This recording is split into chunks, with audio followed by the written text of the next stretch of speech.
Hello, everybody. Welcome to Zoe's Treasures. My name's Tracy, and I'm here with my husband, Noel. He's behind the scenes. He is the one who runs our graphics and our cameras. And today is our tax chat show that was rescheduled from Friday. So hopefully you're all here for a little tax talk. Maybe you have some questions that I can try to answer. I do have scheduled to talk about vehicle expenses. So on the supposedly Friday chats, good afternoon, Southern Charm. How far have you made it so far? What state are you in?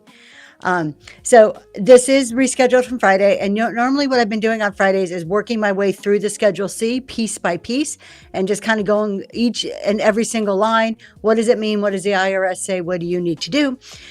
So today we are all the way up to vehicle expense. So we're going to talk about that, but it is open to any questions you may have. So if you have any tax questions, feel free to put them in the chat. I will try to answer it. And if I can't, I'll let you know it's not something that I can answer. So real quick, I do owe everybody an apology for rescheduling to Sunday.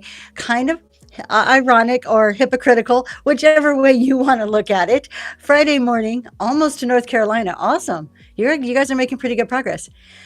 So Friday mornings, I do a business and tax show. And one of my topics I talked about Friday morning was not canceling and not rescheduling your shows. That as a normal course of business, you should not be doing that. They should be just as important as anything like a doctor's appointment or a 9-to-5 job. However, we all know life happens. There are some reasons, exceptions to that, where obviously we need to cancel, illnesses, things like that, kids in the hospital, whatever it may be. Well, I ended up having to reschedule. My whole thing about it was do not make your exceptions the norm. I was flying home, supposed to fly home Saturday, thought I can catch a flight earlier on Friday, ended up getting stuck in Louisville. I was trying to make it from Dallas to Baltimore. We ended up getting stuck in Louisville because all of the DC area airports were completely grounded, which means I rented a car and drove all the way from Louisville, Kentucky to Pennsylvania where I live, meaning that the time I was supposed to do my show on Friday night, I was in a car driving, so I could not do my show. So I do apologize for not being here, but we're here now. We'll answer tax questions now. Couple of things. The bin there's some few things in the bin, my normal tax talk items. So we have some PDFs in there. We have Ledger to Leadership, which is a accounting course that I am teaching here on Whatnot every Monday evening at 6:30. So if you're a reseller, you may want to check that out. Hello, Silver Thistle. How are you today? We are in week 3, and they are also on YouTube, so you can always go back and catch up from the beginning. I'm doing good. We're very tired today. We've had a fun, long weekend, so we are kind of winding down and doing some talk shows today. This evening, I have a podcast. If you are not familiar, we do a podcast with I Love Discounts and Green 13. So the three of us get together and we have a podcast on YouTube at 6:30 every Sunday night for 2 hours. It is live. So kind of like a Whatnot show, you can come and ask questions. But instead of just hearing from me and getting my opinion, you can get opinion from 3 sellers that are completely different. So that's what happens tonight. So let's go ahead. I'm going to run a giveaway. And we do that throughout these shows. Our giveaways are CEO affirmation cards. They look like this. They are cards that I have created to give you a good, positive CEO affirmation every week to help keep your mindset in the right mind for your business. And that is our giveaway. So let's go ahead and start talking about our tax topic. But again, if you have any questions, feel free to jump in at any time with questions. I'm always happy to try to answer them. All right. So let's see. We have that giveaway going. Nobody wants a giveaway. That's okay. That's totally cool. Tax topics, vehicle expense. Let's pull up the Schedule C and take a look at our Schedule C. We'll get our camera guy there. There we go. So just to recap, we started with that top part, which is all the basic information. That's your name, your address, the easy stuff, right? Then we go down into part 1 was the income. It's everything that came in. We talked about how to do that. Any returns items that were returned to you, money you had to refund for one reason or another goes in there, along with your cost of goods sold. We did really jump into cost of goods a couple of weeks ago, so that is on YouTube. But we can always answer any questions on that if you have them. And then last week we talked about expenses. So we went through every single line of that expense section there, part 2. And we talked about what does each line mean, what goes in there, what classifies as what. And we are now one of those expense lines right there. Line number 9 is car and truck expenses. But then, of course, it says see instructions. It can't just be straightforward and nice and easy, right? In order to fill that line out, you got to do a little extra work. So in order to do that extra work, I'm going to tell you what it means. The IRS actually allows you two different ways you can take your car or vehicle expenses. So we're going to go through each way and some extra added little bonuses that maybe you're not aware of, or just things to be making sure that you're tracking, because it will help reduce your taxable income. So let's go ahead and switch that off so we can talk about it. Then we can come back and look at the vehicle expense. There's another section that breaks it down when we start talking about standard mileage. We'll look at that in a little bit. But to start off with, we just looked at what line we're looking at for our vehicle expenses. And vehicle expenses means any driving you're doing that is not commuting. So anytime you're in your vehicle going anywhere for business purposes, and business purposes is really the key there. So anytime you're traveling for business purposes in your vehicle, you can have a deduction for that in one way or another. We'll go over what those ways are.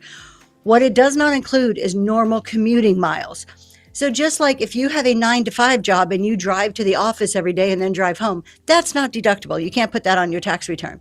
So if you're a reseller, but you have a booth, going from your home to your booth for the purposes of your booth is commuting miles. It is not deductible because that's considered your place of business. However, if you are also reselling on Whatnot and you go from your home to the post office because you've got to deliver some of these packages, that's deductible. Or if you go from your booth to the post office and back, that's deductible. So it's really getting down to the nitty gritty, and the IRS really does look at this to determine what is commuting versus what is business. Can we use mileage on a rental car? If actually even better, Southern Charm, for a rental car, you can take actual expenses. So you could take mileage, but it would be better to take actual expenses. So the cost of that rental car plus all the gas that went into it, and you're going to get more bang for your buck doing it that way. So that's what I would suggest for a rental vehicle. Two ways to claim this deduction. We talked about standard and actual. So let's talk about standard first. This is the one most people are familiar with. This is the X number of cents per mile the IRS allows you. That amount that you can write off each year changes. So the IRS changes that for inflation, cost of living, all of that good stuff. In 2025, the IRS allowed you 70 cents per mile. That is almost $1. That's pretty darn close. 70 cents a mile adds up really, really fast. So in 2025, for the tax returns that we're working on now, 70 cents per mile, we're going to talk about how do you figure out what your miles are. And then this year in 2026, so if you were like, you know what, I didn't keep any records, I don't want to recreate anything, that was too much trouble in 2025. But 2026, now that I know about this, I'm going to make sure I'm tracking it. Even better for you, because this year it's worth 72.5 cents per mile. And you think 2.5 cents, oh, that's nothing. It adds up. Just trust me, when you start looking at the miles you drive, it really does add up. So you must elect to use the standard standard rate. Flored, you got that giveaway. Congratulations. Thanks for being here. Let me go ahead and get another one going. So if you're going to use the standard deduction here, the standard rate, you have to elect to use that the very first year you use that vehicle for business purposes. So what does that really mean? It means if you bought a vehicle during 2025, and this is your main vehicle for transporting whatever it is for doing your business driving, and this is the first year you have that vehicle, you can elect to use it this year. Or if you're just starting business and you've had your car for 5 years already, but this is the first year you're putting a vehicle into your tax return, you're going to claim that mileage. So the very first year, in order to do standard, you can't do actual 1 year and then the next year decide you want to do standard. So you have to start with standard. Now, if you start with standard, you can always change and go to the second method later on, but you can't go backwards. So it's really important. I usually recommend, unless there's extenuating circumstances, that you start with standard for your main your main business vehicle, because then it leaves options open for you to do other things in later years. So just remember that's kind of your starting point. And we can change it later. real quick, my husband just reminded me we do have some stuff in the bin. If you guys are new to me, we do have PDFs that we sell. They are not ChatGPT PDFs. They are created by me. So we have a lot of those. And what we do is we sell them individually. You can buy them $5 a piece, or you could just get access to the whole library moving forward. Everything we have there, plus anything new that we will add, you can get access to for one price. Those are in the bin if you are looking for something like that, along with some of our books and PDFs on our books. Okay. Standard mileage rate. When is it not allowed? When can you not use this standard mileage rate? If you own 5 or more vehicles that are business use vehicles. So basically you own a fleet of vehicles. That really isn't probably not super common to us and whatnot, right? But just throwing it out there, maybe you're a lot bigger seller and you have 5 vehicles. If that's the case, you can't use the standard deduction. So standard mileage deduction. But again, I don't think that's super popular. Or the other time you cannot use it is if you have already used depreciation expense for that vehicle. When would you do this? If you choose the actual. Like I said, there's 2 different ways. You could do standard or actual. So what the IRS is saying here is if you start with actual, you can't then change to standard. But if you start with standard, you do have the option to go to actual. They just said it in a very roundabout way, but those are the 2 exceptions or 2 rules when you cannot use standard. So what do we have to track? If you want to make sure that, hey, look, I want every 70 cent per mile that I drove in 2025, I want to make sure that I get this, right? It's a legitimate way to reduce your taxable income. You need to have kept a log, any type of log, handwritten, in the notes on your phone. They have apps they make for your phone. There is a ton of options for you, but the IRS says there is a certain word, contemporaneous, if I'm pronouncing that word right, records, which means they want records as it happens.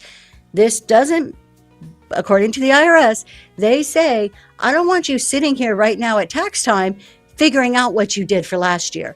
So they don't want you to estimate any miles. You need to actually be keeping that log throughout the year. Now, if you maybe weren't aware of it, or you're just kind of, I'll figure it out later type person, and you didn't keep records, that doesn't mean you can't take this deduction. You can go back and recreate, but you have to really make sure when you recreate it, it's one time only. This is the only time you're doing it. And you have to be very conservative about it. You have to be able to back it up. No estimates whatsoever. You cannot say, you know what, every week I go sourcing, I go to the post office, that's about 50 miles a week. We'll just do that. 50 miles times 52 weeks in a year. There's my deduction.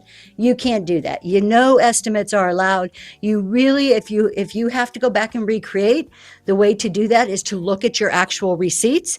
So when you got a receipt from the post office, when you dropped your items off, when you went sourcing and you got a receipt for sourcing from some sort, you need to go through receipt by receipt and recreate it that way. That's the only way you're going to get an actual count.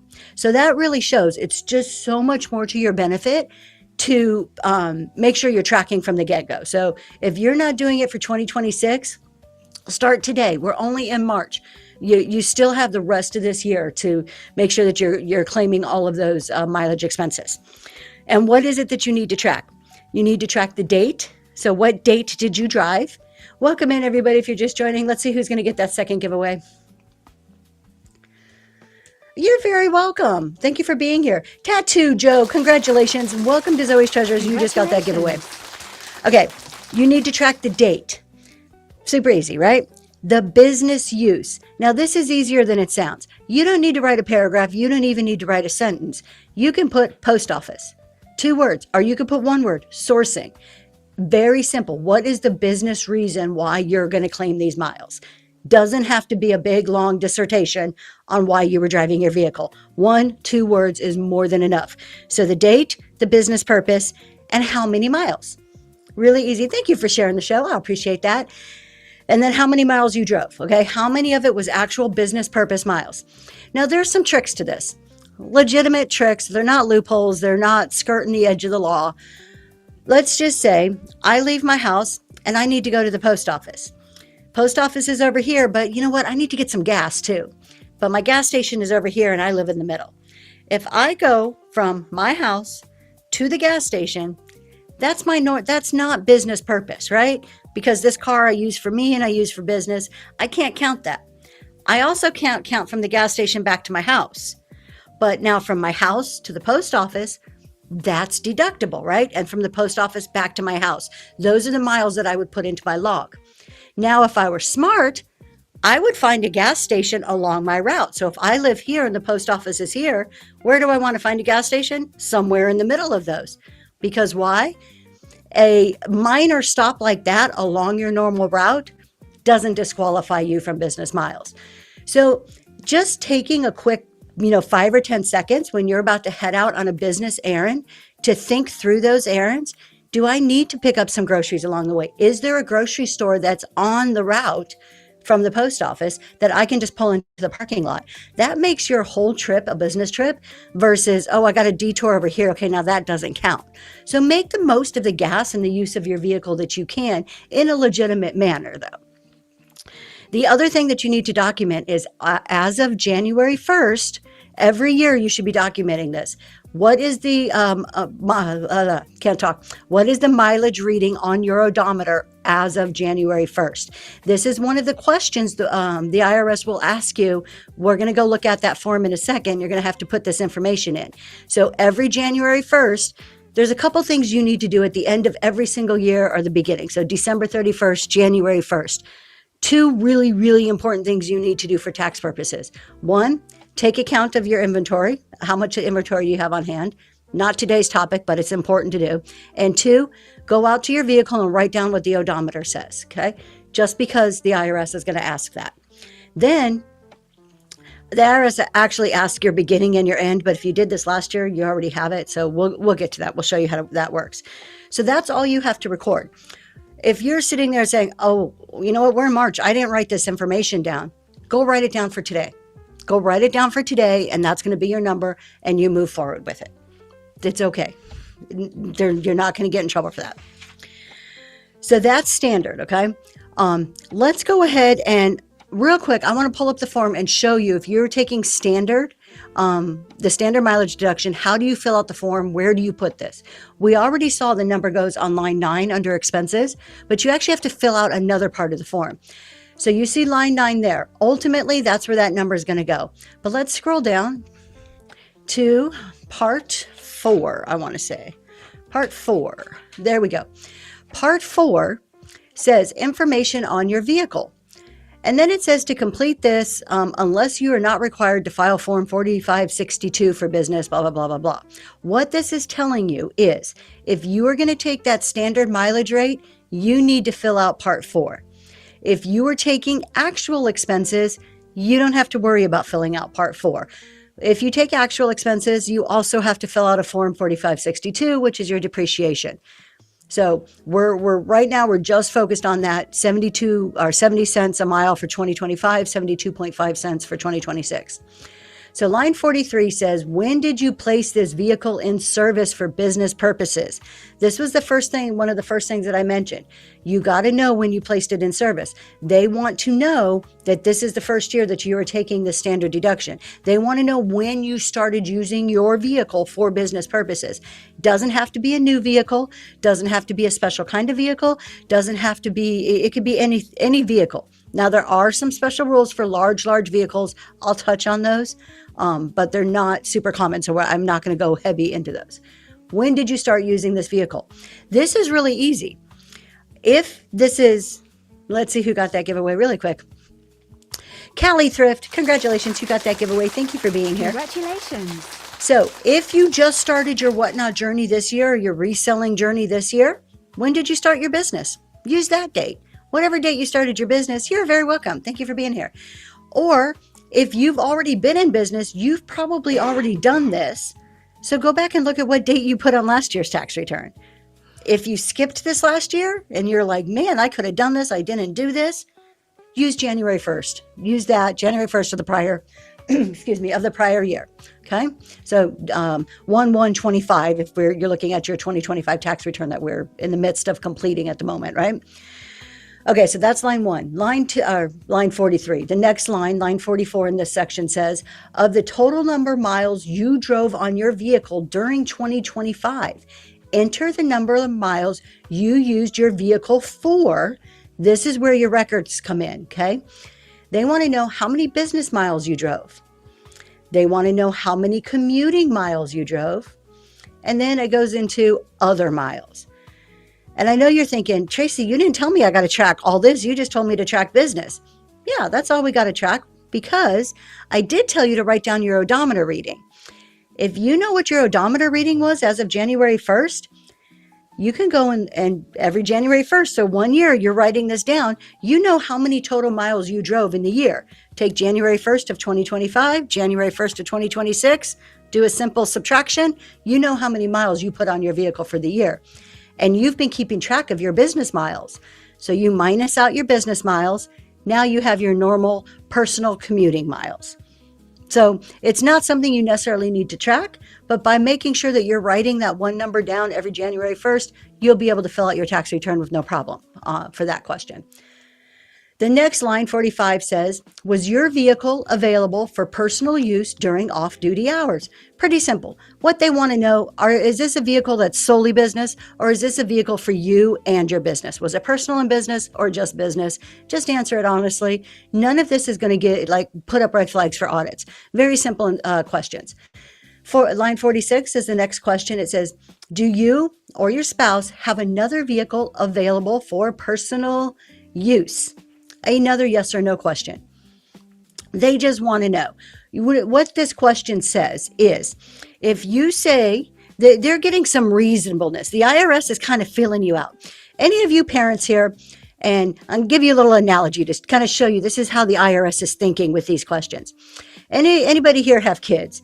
And you're like, Johnny, did you eat those cookies? And you know darn well Johnny ate them cookies. But Johnny, did you eat those cookies? And he says no. And you're like, Johnny, are you sure you didn't eat those cookies? This is what the IRS is doing. They're asking you a question, and they're going to ask you a question again in a different manner to make sure you give the same answer or that your answers match up. They're not trying to trick you. It's just the way of the IRS. So let's go back to that form again. So the first question above this was asking you about your commuting miles. Why this is important. If you had 0 commuting miles and all of your Grammy G, congratulations. I'm tired. Thank you so much for bringing your friends over. Hello, Shalom. Join us on this business and tax discussion. Thank you so much for coming over. We are doing a tax talk show. Please put in there when your next show is, y'all. Grammy G is awesome. Y'all got to go follow her. But please go ahead and put in when your next show is so that we can all give you a follow there. Thank you so much. Okay, let's go back to our Schedule C, my love. Okay, so if you told the IRS, hey, I got a vehicle, it's been in service, I used it for business. I'm going to make up some numbers here. Let's just say that you said that you used your vehicle for, 10,000 miles for business, 2,000 for personal. And you had your odometer reading, right? This is how many miles you drove. If you have commuting there, and then it says, was your vehicle available for personal use during off hours? And you put no, the IRS is going to be like, well, wait a minute, you have commuting hours. Why is it not available? It's going to start like you're contradicting yourself. And then it says, do you or your spouse have another vehicle? If there you put yes, then it starts to make sense. Then it's kind of like, oh, okay, it makes sense that this vehicle has a far more business use because there is another vehicle I can use for my personal use. So it's just questions just to make sure that you're giving good information to the IRS. Jewelry, that show is jewelry. Awesome. Okay, who got that? Boca Bella, you got that giveaway. Congratulations. Thank you for being here. Okay, so these questions are really simple. Do you have another car? How much did you drive, right? We're keeping our logs. Nothing too complicated with this right now. Then we go down to number 47A. This is the killer. This is the important one here. Do you have evidence to support your deduction? What the IRS is asking you is, did you keep the log we told you needed to keep? Don't ever answer no. Make sure you have a log. Let's just put this out there. This isn't cheating. Make sure you have the log. If you answer no, the IRS can come back and completely disallow any vehicle expenses because in the IRS regulations, it tells you you must keep a log. They're just asking you, did you do what I told you to do? Again, I'm going to go back as a parent. This is no different than asking your teenager, did you clean the bathroom like I told you to? And they say yes, and you're like, cool, and then you go check it, right? So you're going to tell the IRS, yes, I kept my log because we're good law-abiding IRS, people here. And if they ever come and ask you for that log, by chance, don't lie here. Don't make sure you have your log. But when you say yes, if by chance you were ever to be audited, the IRS will pull this up and they will say, you told me you had a vehicle log. I would like to see it for whatever year is under audit. Then you produce it. If you cannot produce it, you have now falsified tax information, which is a lot higher penalties. That's kind of considered fraud. You could probably get in a lot more trouble. I don't exactly know how much trouble you're going to get over a mileage log, but it's giving false information on a tax return, basically. So make sure you keep that mileage log. But again, it's a very simple yes or no. Then part B, is the evidence written? Written in this case means you can't have it just in your head. When the IRS says, do you have evidence to support your deduction? They mean physical proof. Do you have it on paper? Is it in a logbook? Is it on your phone? Is it in an app?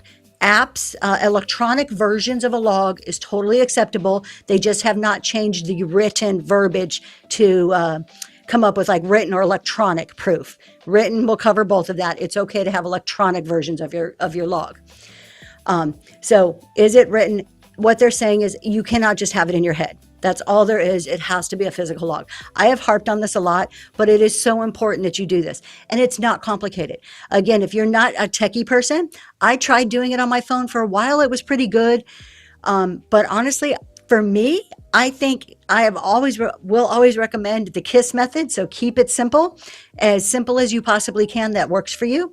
I have a spreadsheet, a very basic spreadsheet. Along the edge, along the left-hand side, I have numbers 1 through 31. Along the top, I have each month, January, February, March. As I'm going through and doing my accounting each week, I look at my receipts and say, oh, I drove here on this day, here on this day. I can go to Google Maps and figure out what the distance is. And if you think about it, you're usually driving to the same places. For the most part, right? You're probably using 2 or 3 different post offices. So you go and look up the mileage to those post offices. So I know I can very easily figure out what my mileage is. I pop it into that little box there, and that's it. Once a week, I catch up every single week based on the receipts I had and what I did that week. Now, you're like, oh, but you told me we also have to keep a business purpose. We do have to keep a business purpose. Your receipts can serve as that business purpose. So if you don't want to write down the where you were going, like if it was post office or whatever, you don't have to as long as you have the receipt. I would suggest you're filing in such a manner that you can easily retrieve this information and they don't get lost. Because if you're doing it like that and you don't have your receipts to back up the business purpose, again, it could be completely disallowed, and then that's more money you have to pay back. So just make sure you're keeping your log. That is your standard mileage deduction. That's the one that most people take. It is the easiest one to figure out. It also is the one that may not always give you the biggest bang for your buck. Sometimes using actual expenses produces a better outcome for you. Now, in the cases where you're renting a vehicle, we talked earlier, Southern Charm asked, what about like a leased or rental vehicle?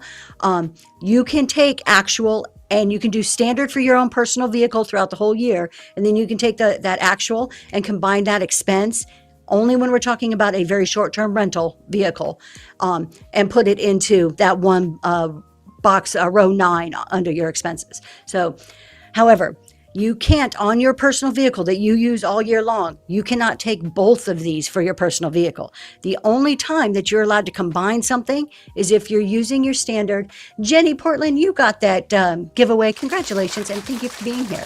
Congratulations. The only time that you can take the standard is on your personal vehicle. And then if you did some type of short-term leased or rental vehicle, then you can add those two numbers together.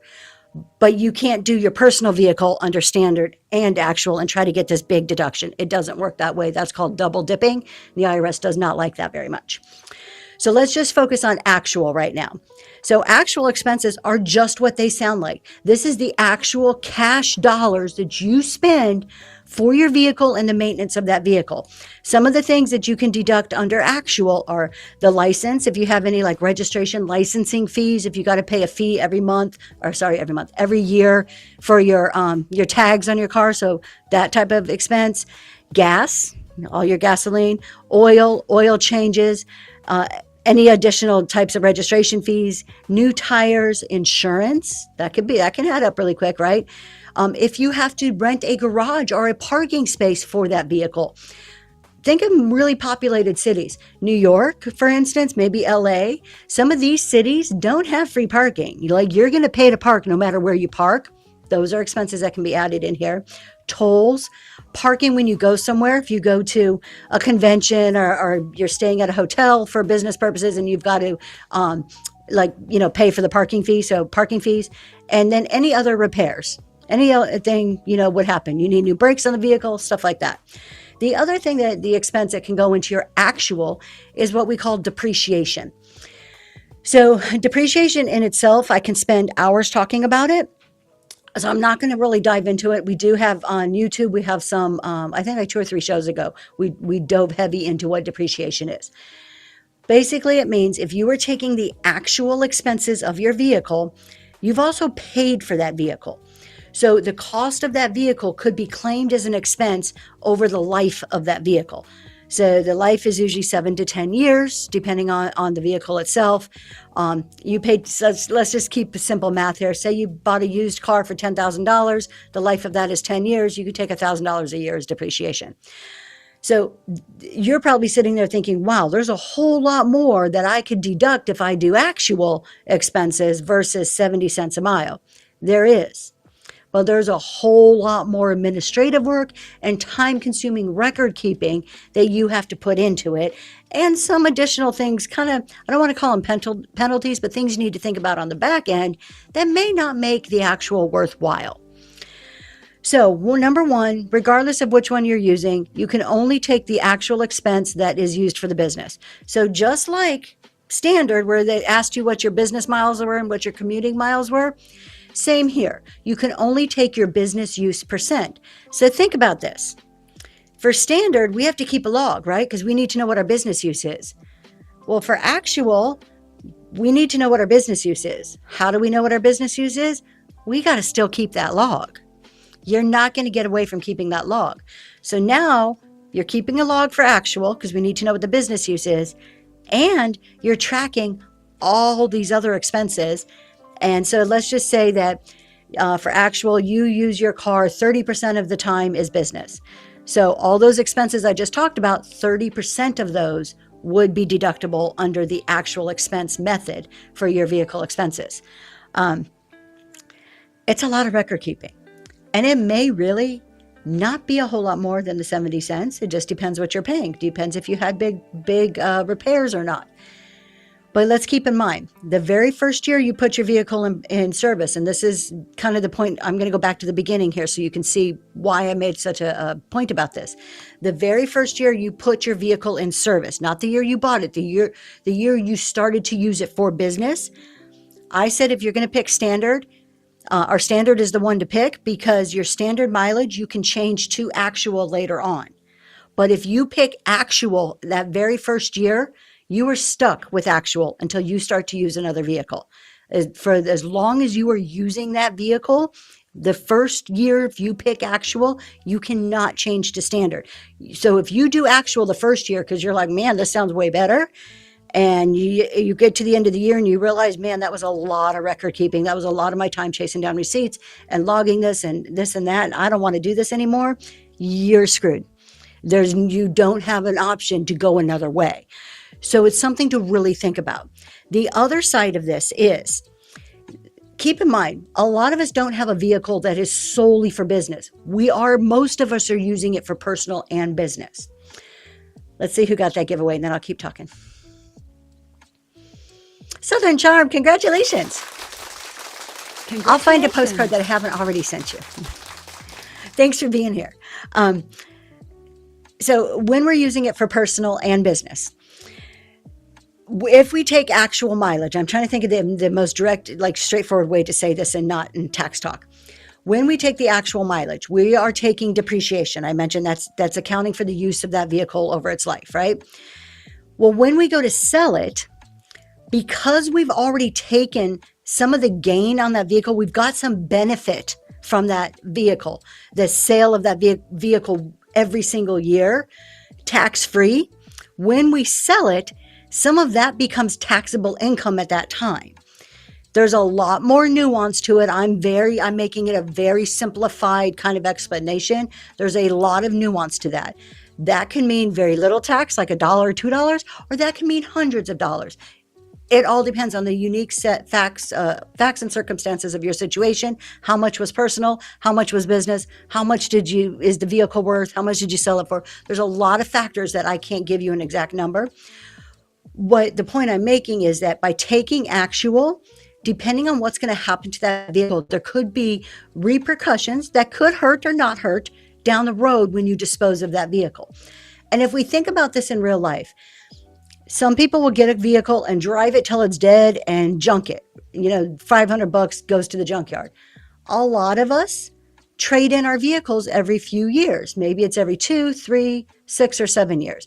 But a lot of us do not stay in the same vehicle for our lifetime. And hopefully you're growing a business that's going to last for years and years and years. So the odds of you disposing of the vehicle, when I say dispose, it's just a tax term. It means selling it, getting rid of it in some manner. Hopefully you get a new vehicle before you end your business, if you're looking at kind of like the big picture of it. So there's just some things to kind of keep in mind when you're thinking about the two. This is one of the reasons why many of us, me included as a CPA, choose to just go with the mileage.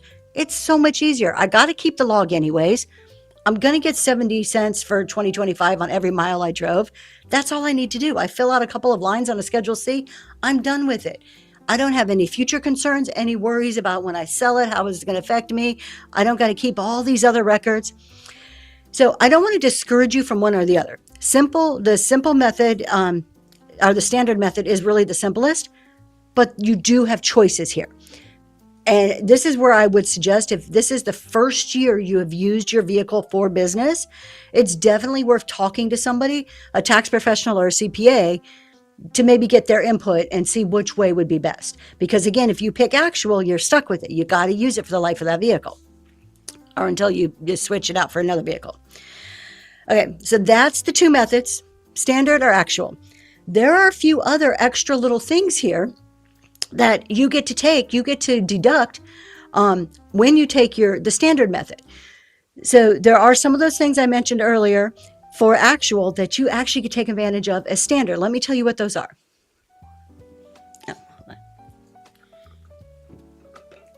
Sorry about that. Getting a little dry there.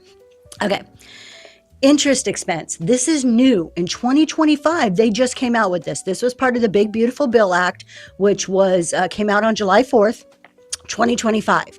If you purchased a vehicle, most of us finance, most of us do not have the luxury of buying a brand new vehicle outright.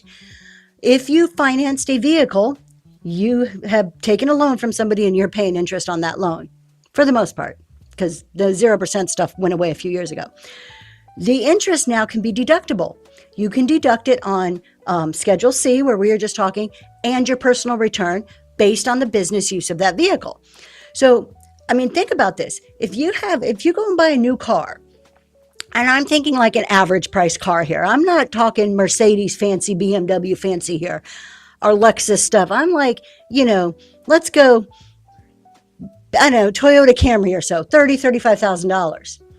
You're still probably paying about $100 a month in interest, probably, if not more. Let's just say you paid $1,200 a year in interest. If you could take that $1,200 and make that tax-free money, why wouldn't you do that? That's pretty awesome, right? And that's just on an average cost vehicle. So this is brand new. If you just purchased your vehicle in 2025 and you're financing it, that interest could be interest-free. Here's what's even better about it. If you don't have a business, does it have? Nope. It could be any vehicle that you purchase, any financed vehicle that you purchase new in 2025. Grammy G, you got that giveaway. Congratulations. Thank you for being here. So any vehicle.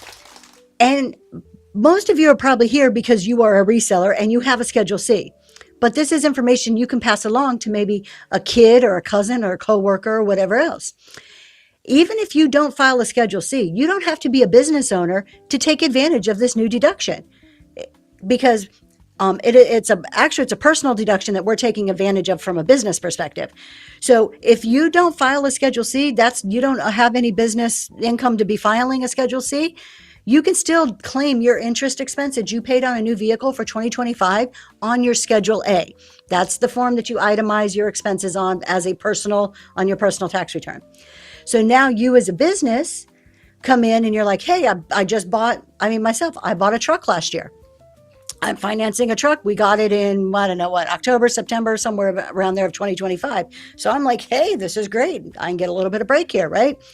My business portion, my percent. So if I use 30% for business, and how do we figure that percent? We go back to our log to see how many miles we drove and figure out how many were business miles. Whatever percent, if I use 30%, I can take 30% of that interest on my Schedule C under interest expense. That's a whole nother line under expenses. And then I take the 70% for personal on my Schedule A. So it's not one or the other. You can't claim the same money for both, but you segregated out what was business and what was personal. And then you can still take the full expense. This is a really good deduction. This is one of those tax law changes that hits hard to the middle income people. There are a considerable, without getting into like the ethics and all of that about tax, there are considerable tax breaks for lower income, considerable tax breaks for the lower income. For the upper income, the highest, I know a lot of people think, oh, they got all the loopholes, them rich people. They really don't. The highest income earners in this country pay the most highest percentage of taxes. And I'm not talking about just them. We are talking about like 80 or so percent of the taxes that go into the IRS come from the highest wage earners. They're the ones paying the tax bills. Okay. Who pays the rest? The middle income people. Who gets hit the hardest? The middle income people. You make too much to get all the lower breaks, and you're not quite making enough to really pay the tax bill to begin with, like the upper people. This right here hits hard on your middle income taxpayers. This is the one that gives you a tax break right where you're going to actually feel it, and something that you need to do anyways. So this was really, without being political or anything, I could have cared less who introduced this bill. Just the end result of having this is actually a really good thing for the American people as far as a deduction can go. Now, having said that, the IRS isn't just going to hand out free money. They will never do that. So there are limits to this. So, and I don't have them all written down. It's a brand new bill, but it'll be in your tax software if you're doing it. Whatever program you use will have it already programmed in there. As a single person, there's a limit. If you make like $100 and something thousand a year, as a married couple, more than $200,000 or $300,000 a year, something in that ballpark, you won't be able to take advantage of this. Again, I just said, yes, it had to be purchased in 2025. I just made a big point about this is really aimed at the middle income people. So it's really not for the lowest income, and it's not for the highest. This was really designed for the middle income people. So most people will qualify for this deduction. Hi, what's a good rule of thumb for whether or not you should itemize? So when you're talking itemize, when you say itemize, to me as a tax professional, that means do you use a Schedule A on your personal tax return? Okay. And that's really a simple one. You itemize if it gives you a bigger tax benefit than taking your standard deduction. So what is the difference here? So let's take all business aside, no Schedule C. We are talking just your personal taxes. On your personal tax return, the IRS allows you what they call a standard deduction. This means they say, hey, you as a single person filing your tax return, we're going to give you X number of dollars that you get to write off tax-free. Somewhere around, I don't know, 13, 14,000, maybe a little higher. It changes for inflation every year. As a married couple, they say, hey, you're married. We're going to give you X number of dollars tax-free because we know that it just cost you money to exist in this world, right? That's your standard deduction. That is the IRS just being like, okay, we're going to play nice with you. We're going to give this to you. If you itemize, the other side of that is you're saying, hey, Mr. IRS man, thank you for your pennies you're throwing at me, but I spend a lot more to live in this world, and I can prove it to you, and I'm going to prove it on a Schedule A, and I'm going to take more than the standard deduction.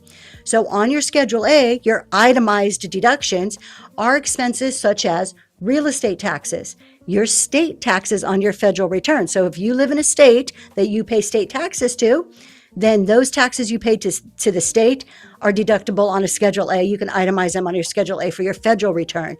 Charitable contributions. There's some theft and insurance type stuff on there. There's, oh goodness, there's a whole bunch of them. There's a whole list of deductions. Sales tax goes on there. This interest expense goes on there. Your a home mortgage interest. That's why when you own a home, you get your interest statement every year. So the more the interest you pay on your home. For a while, there was some of the points you would have paid on if you pre-bought points when you bought a home. So there's this whole, sorry if that just made noise.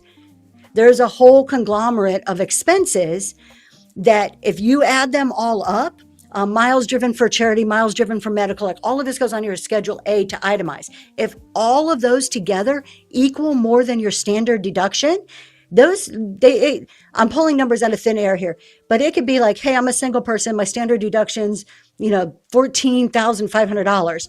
But when I itemize, because I bought this house, I'm paying this interest for, I got to pay real estate taxes, I'm doing all this other stuff, my itemized deductions are $20,000.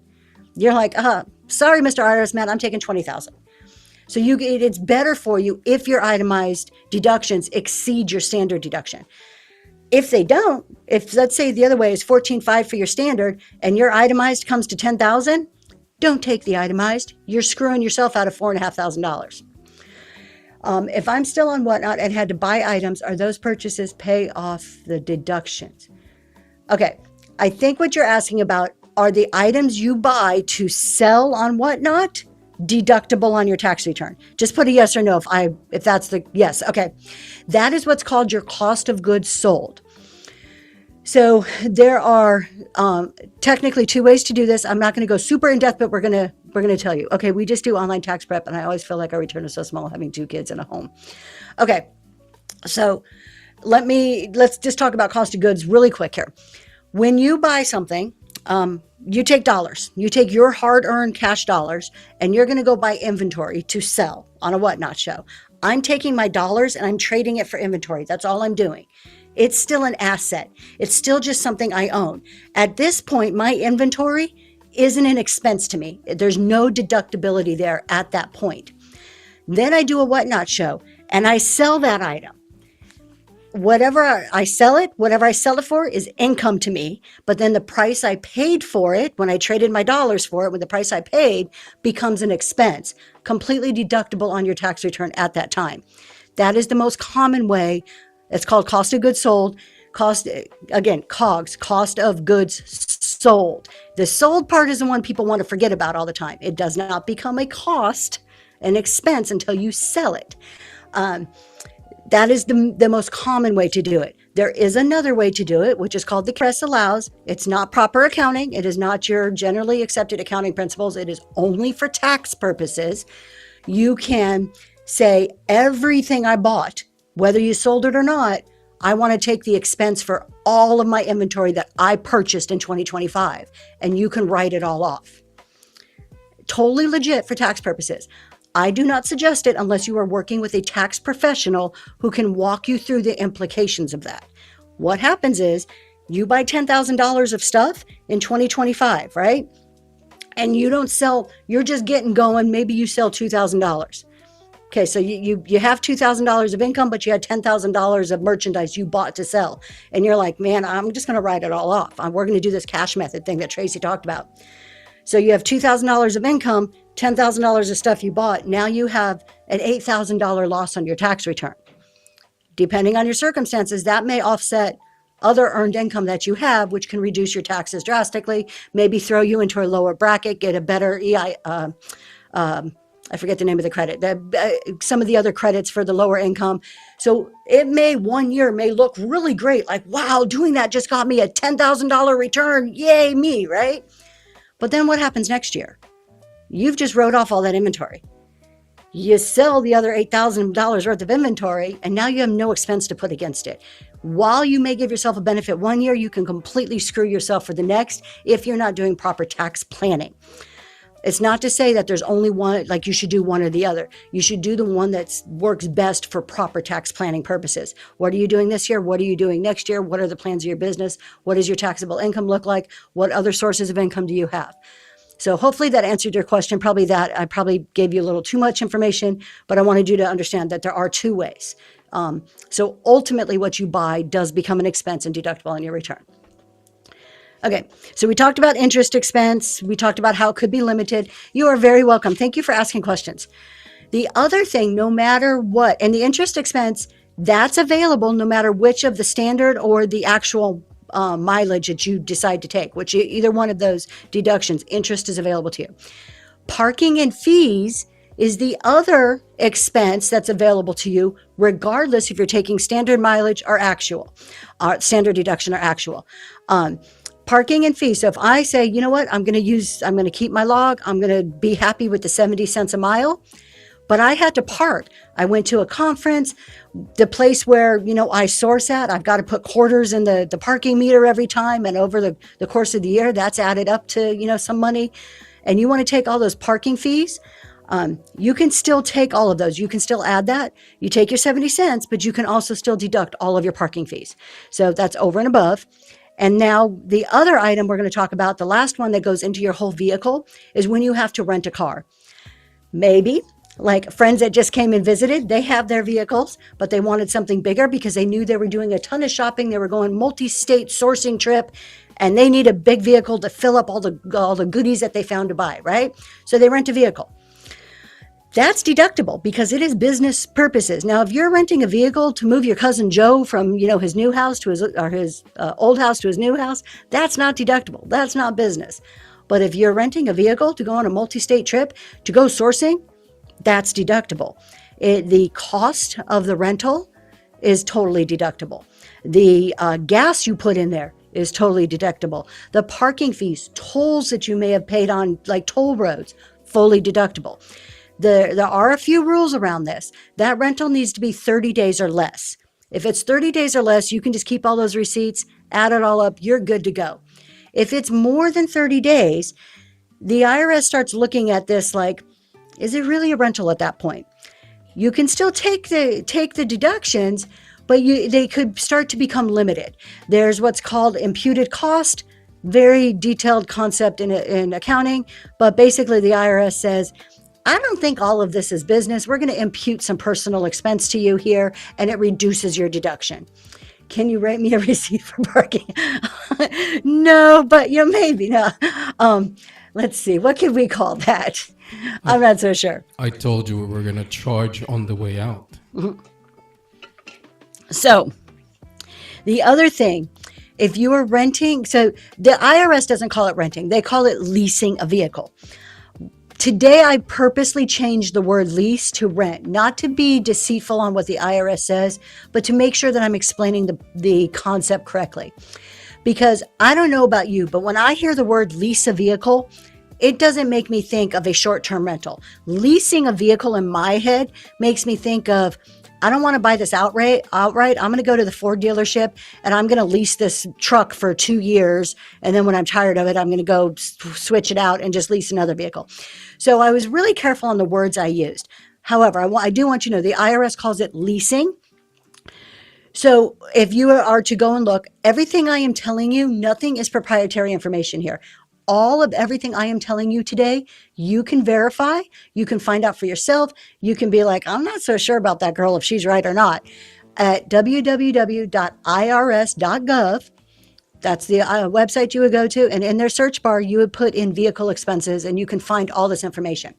So if you were to do that, you will not see the term renting a vehicle. It will be called leasing a vehicle, but you can go and see it there. I just wanted to make that clear because I always encourage people to do their own research and take a look at things. But there's a little rule that the IRS says, if you are leasing a vehicle to buy it, this doesn't apply to you at all. So if you lease a vehicle or rent a vehicle and you're using it for a short-term period for business, totally get to deduct that expense.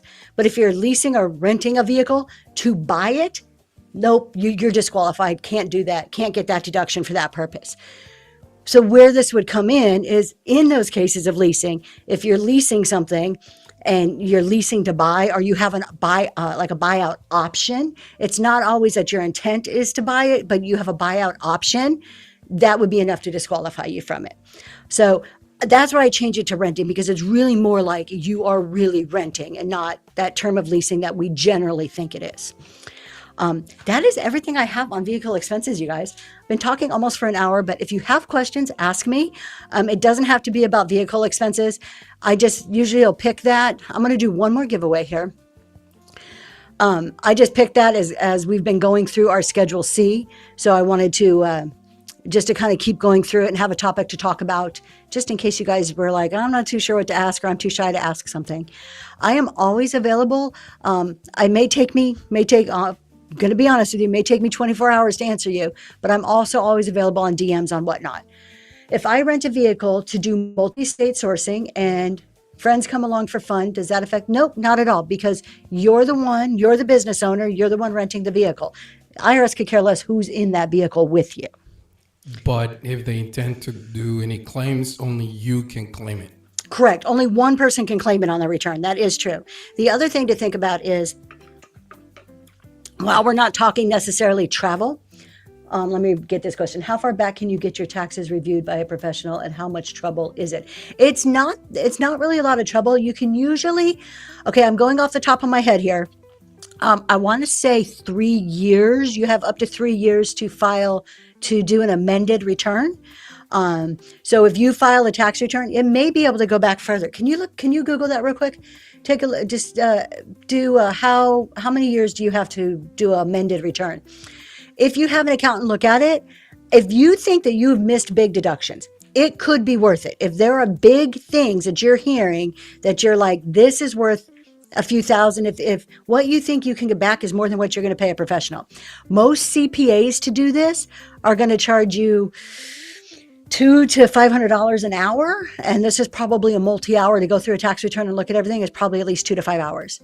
I hate the AI. Yeah, 3 years though is kind of what it's telling you. So using the AI answer, we're going to go with it because that was what I had thought off the top of my head. So usually it's 3 years. If you feel that what you can get back is greater than what you're going to pay for, and when I say greater, if it were me, if I'm going to pay $1,000 to a CPA, I better be getting at least 2 or 3 back from an amended return. And amended return is not a red flag. People amend returns all the time. I have filed so many amended in my career. My accountant says that I may be able to deduct square footage of your house. Yes, you can. That is 100% correct. You have a very good accountant there. So yes, so your home office deduction, actually I talked about this on the last show. So I do have a whole hour on home office. But it's on YouTube. You guys too, you don't have to buy anything. We are on YouTube. You can always go back and watch anything on YouTube for free, so you don't have to buy something to rewatch. Yes, there's 2 words you got to know about your home office, and I'm sure your accountant told you this: primary and exclusive. If you have primarily and exclusively used the space for business, it becomes deductible. And your home office expense, much like your vehicle expense, there's 2 different ways. You have a simplified version and you have an actual expense.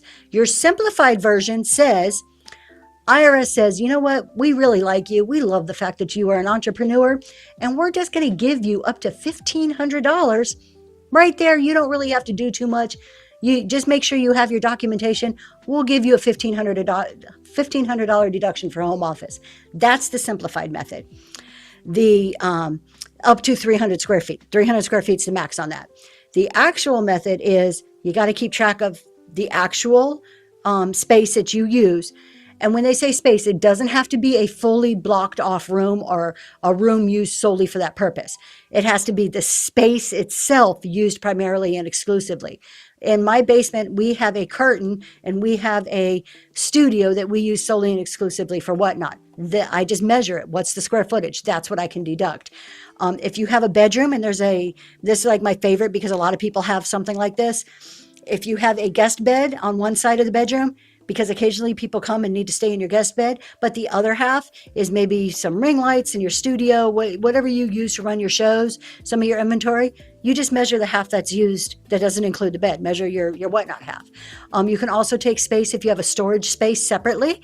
I have a separate storage space in my basement, so you can go and measure that space too. If, again, when you're looking at actual or simplified on your home office, if you have more than 300 square feet and you can justify it, make sure that however you figure this out, you're writing it down. When you're like, oh, my space is 10 feet by 10 feet, write it down. Take a picture of it. You need to prove, if ever audited, how did you come up with these numbers? Then if it's more than 300 square feet, you may want to consider using the actual. Again, it's one of those ones that you need to look at what you're doing. They're just like, Trish, you got that giveaway. Congratulations. Just like with the vehicle, I talked about depreciation, and there may be some penalties, not really penalties, but some money that has to get reclaimed at the end when you sell your vehicle. Same thing goes with your home. If you own your home and you deduct it under actual, you may... Basically, the way this works, when you sell a home, you get up to $250,000 tax-free. So you buy a house for $300,000, you sell it 4 years later, now it's worth $400,000. You got a $200,000 gain. That's all tax-free money you don't have to pay tax on. The IRS allows you so much money that you can make on your home. Well, if you've already got some of the benefit of that money because you depreciated your house under actual, then you may have to pay some of that back. So the decision to go actual or simplified on home office is one of those ones I would talk to somebody like the first year you do it and just figure out what's best for you. And there isn't one that's better than the other, right or wrong, one that causes an audit and one that doesn't. A lot of these, the IRS will give a simplified version. The standard mileage is a simplified version. Home office, there's a simple way to reduce the administrative burden, to just make it easier on the taxpayer. I'm going to sell my house this year and will be taking a loss. Okay. So then if you're already taking a loss, then that benefit, as long as the benefit doesn't exceed the loss, then you really have exceed the loss and your tax-free amount, you're fine. So, all right, you guys. I have to. If you missed my story at the beginning, I had to drive home. I got stuck in St. Louis. I ended up having to drive home. But my luggage went to Baltimore, along with my vehicle, my personal vehicle that is sitting in a parking garage in Baltimore. So I need to head out and drive down there and go pick up my stuff so I can get all my luggage back. So we're going to do that. We're going to go raid somebody. It was a long Friday. I left St. Louis at around 6 and got home at 3, drove straight through. But on a good note, at that late at night, there's almost nobody on the road. So it was pretty easy drive. Yes, feel free to message me a question. Always happy to try to answer if I can. All right, you guys, we're going to go raid. Thank you so much for hanging out with me and being here on this Tax Talk. I will be back normal time next week on Fridays at 6:30 for these, all the way through tax season. I'll be doing these. Oh, that's why you're today. And I was supposed to be on Friday. This is to make up for Friday night. I'll still be on tomorrow morning. My normal show schedule is Monday mornings and Wednesday mornings. I do a kind of like we call it the morning mix. I chat and sell. We have a few things we sell, but we do a lot of just chatting about anything, not really taxes. And then Friday mornings is business and tax at 7 a.m. That is like a pre-planned. I have topics I go through. And then Saturdays at 4 we sell. Wednesday nights we do jewelry. So I'm on a lot. Go ahead and check out click on my name. You'll see all the shows there scheduled out. Hello, Crystal's just in time to raid. All right, let's go see who's on. I'm sorry, who was that? All right, TLC Mama Bear is on. I saw her earlier. I just love her. She is just a prettiest, peppiest, one of the prettiest and peppiest sellers. So let's go take a peek at her show. You dig, Crystals, but it's on YouTube. It's cool.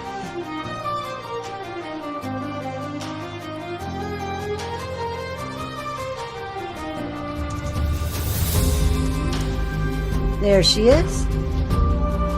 Bye, everybody.